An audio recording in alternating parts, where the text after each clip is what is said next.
Hey, what's going on everyone? It's Super Attacker here. Pokemon battling can be a difficult thing to become good at. There's so much information to learn that it can make your brain practically self-destruct. Luckily for you, today's video will be your lucky Psyduck. Today, we will be talking all about Pokemon battles, which includes teaching you how to navigate the type chart and some basic team building advice as well. Welcome back to Pokemon Basics 101. First things first, we have to talk about the stats of a Pokemon. Stats are very important to know. There's a total of 6 stats every Pokemon has. First, HP or hit points. If a Pokemon in battle takes damage, its HP will decrease. Once it hits 0, the Pokemon will be unable to battle, attack, and special attack. Pokemon attacks are split into 2 different types, physical attacks and special attacks.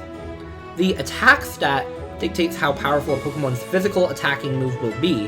The special attack stat dictates how powerful a Pokemon's special attack will be. Defense and special defense are much like the attack and special attack stats.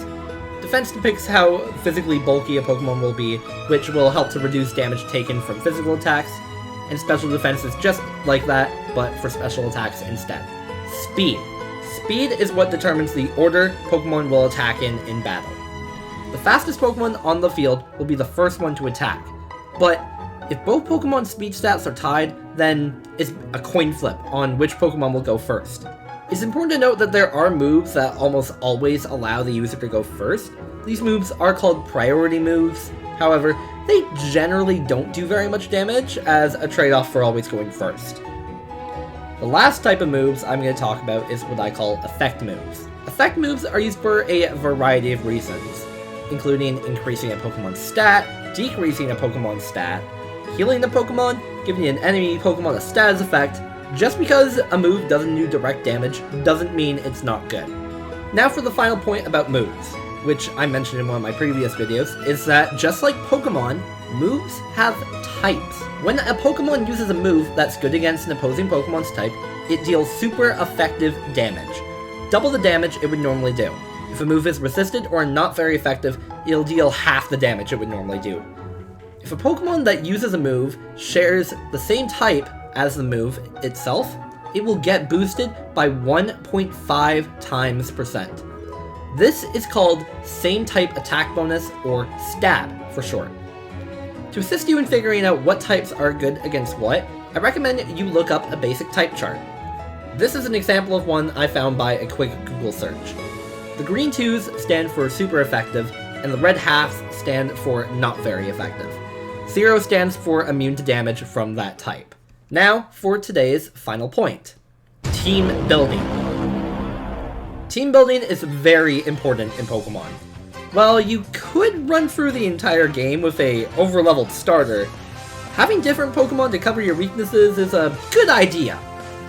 Having multiple Pokemon on a team is best because if your one super overpowered Pokemon goes down, what do you have to rely on as backup? When making your team, I suggest that you try to have your Pokemon consist of different types so you can cover multiple different weaknesses. That being said, it's not always bad to have Pokemon of the same type on your team. Take Swampert and Gyarados for example. Gyarados is a water flying type. Doesn't have many weaknesses, but it is 4 times weak to electric type attacks, due to both types being naturally weak to electric types.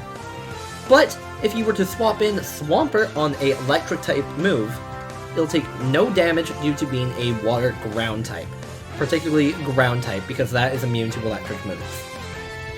Even though these Pokemon have the same primary typing, they still have great uses on the same team. And hey, you can make great teams with Pokemon of the same type. It all just depends on your experience level. Now for my recommendations on Pokemon. I recommend whatever Pokemon you want to use. Your journey is your own to undertake, and there are over 1,000 Pokemon for you to choose from. I have my personal favorites, but you'll probably end up finding your own too. This video series isn't supposed to tell you how to play Pokemon, because that's ultimately up to you. Thanks for watching this video. Make sure to hit the like button, and if you enjoyed this video, I highly recommend that you check out this video where I explain how I began to hunt for a specific type of Pokemon called Shinies. Don't worry, there's an explanation about what shiny Pokemon are in the video. Peace out!